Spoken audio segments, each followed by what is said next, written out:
प्रातः काल यज्ञ मंडप सजाया गया। यज्ञ मंडप बड़े शौक से तैयार किया गया।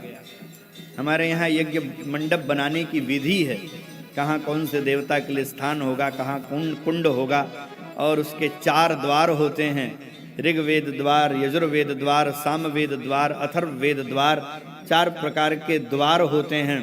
और बढ़िया यज्ञशाला बनी, देवताओं का आवाहन हुआ, बढ़िया कुंड का निर्माण हुआ, और उसमें जो है अरणि मंथन करके अग्नि नारायण को पधराया गया और होम करन लागे मुनिझारी। मुनि लोग यज्ञ करने लगे, स्वाहा स्वाहा स्वाहा, और दोनों भैया यज्ञ की रक्षा कर रहे हैं। क्या भगवान का स्वरूप है, मानो वीर रस का संचरण हो गया हो। धनुष पर बाण चढ़ाए दोनों भैया यज्ञशाला के द्वार पर खड़े हैं। ऊपर देखें, नीचे देखें, दाहिने देखें, बाएं देखें, ये राक्षस कहीं आ न जाएं, इसलिए अत्यंत सावधान हैं। जैसे आजकल ब्लैक कमांडोज जो होते हैं ना, महाराज अपने जिसकी वे रक्षा में नियुक्त होते हैं उसकी रक्षा के लिए एकदम तत्पर होते हैं, तैनात होते हैं। वो देखते रहते हैं, काले चश्मे के अंदर से कोई जान नहीं पाता है, बिल्कुल एकदम परिंदा भी पर नहीं मार सकता है, ऐसी सुदृढ़ व्यवस्था होती है। ऐसे ही सोचो, जब साक्षात भगवान ही यज्ञ की रक्षा करें तो उसमें कौन विघ्न बाधा डाल सकता है। लेकिन जैसे स्वाहा स्वाहा की आवाज आई, सुगंधित हुआ वातावरण, तो सुबाहु और मारीच जो है सुबाहु को लेकर के महाराज यज्ञ को विध्वंस करने के लिए दौड़ पड़े। सुनि मारीच निशाचर द्रोही, ले सहाय तावा मुनि द्रोही। सुनि मारीच निशाचर द्रोही, ले सहाय तावा मुनि द्रोही। बिनु फरमान राम नहीं मारा, सत जो जन का सागर पारा। बिनु फरमान राम नहीं मारा, सत जो जन का सागर पारा। पावक सर सुबाहु पुनि मारा, अनुज निशाचर कटक संहारा। पावक सर सुबाहु पुनि मारा, अनुज निशाचर कटक संहारा।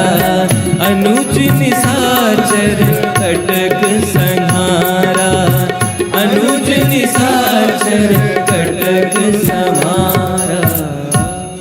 भगवान ने बिना फर के बाण मारा और सुबाहु जो है, बोले भक्तवत्सल भगवान की जय हो, श्री सच्चिदानंद भगवान की जय हो। भगवान राम ने मारीच को बिना फर के बाण मारा और 100 योजन दूर जाकर के वह गिरा। सुबाहु को अग्नि बाण से मार करके समाप्त किया। जितनी देर में भगवान ने एक को अधमरा किया और एक को पूरा मारा, उतनी देर में लक्ष्मण जी ने हजारों राक्षसों का वध कर दिया। भगवान जितनी देर में 1.5 मारे, 1.5 ही मारे, एक को अधमरा किया और एक को पूरी तरह मारा। मारीच को अधमरा किया और सुबाहु को पूरी तरह मारा। उतनी देर में कह रहे हैं अनुज निशाचर कटक संहारा, हजारों राक्षसों का वध कर दिया। श्रोताओं, मानो भगवान ने घोषणा कर दी है कि अब यज्ञ में विध्वंस करने वालों की खैर नहीं है, हम छोड़ने वाले किसी को नहीं है। अब यज्ञ आगादि कभी बंद नहीं होंगे, सदा चलते रहेंगे। भगवान ने यह घोषणा कर दी है। श्रोताओं, 2 प्रकार के राक्षस आए थे, 2 राक्षस प्रमुख आए थे, एक मारीच और एक सुबाहु। बहुत ध्यान पूर्वक श्रवण करें। मारीच क्या है और सुबाहु क्या है, यह समझने वाला विषय है। मारीच को हमारे यहाँ दोष कहा गया है और सुबाहु को दुख कहा गया है। भगवान ने दुख को मार दिया पर दोष को बहुत दूर भेज दिया। एक बात आपको जाननी चाहिए कि जहां दुख है वहीं दोष है, यानी जहां पीड़ा है वहीं रोग है। बिना रोग के तो पीड़ा होगी नहीं। तो पीड़ा को समाप्त कर देने का मतलब ये नहीं कि रोग समाप्त हो गया। पीड़ा तो समाप्त हो जाएगी, लेकिन अगर रोग बना रहेगा तो फिर पीड़ा उभर करके सामने आ जाएगी। बिना दोष के दुख हो ही नहीं सकता है। भगवान ने दुख को तो मार दिया पर दोष को मारा नहीं, दोष बना रहा। श्रोताओं, दोष हमारे आंखों से दूर चला जाए, इसका मतलब ये नहीं कि हम उससे बच गए। वो दूर है ना, जीवित है ना, फिर कभी ना कभी आएगा। हमारे अंदर कोई रोग हो और हम देखे ही ना उसको, इसका मतलब ये नहीं कि वो पीड़ा नहीं देगा। एक बात सदा ध्यान रखिएगा, जो भी दुख है उनका कोई न कोई दोष है, बिना दोष के दुख नहीं होता है। भगवान राम ने दुख को मारा, अगर इसी समय दोष को भी मार देते तो भविष्य में दुख नहीं आता, लेकिन उस समय क्या किया, केवल दुख को मारा और दोष को छोड़ दिया। भविष्य में वही मारीच सोने का मृग बन करके आएगा और आगे का दुख तैयार करेगा वह। तो कहने का अभिप्राय यह है कि भैया सही बात तो यह है कि अपने दोषों को समाप्त करिए। इसलिए हम भगवान से प्रार्थना करते, प्रभु हमारे दुख समाप्त हों, ऐसी आप कृपा मत करो, हमारे दोष समाप्त हो जाएं। दोष समाप्त हो जाएंगे तो दुख तो अपने आप समाप्त हो जाएंगे।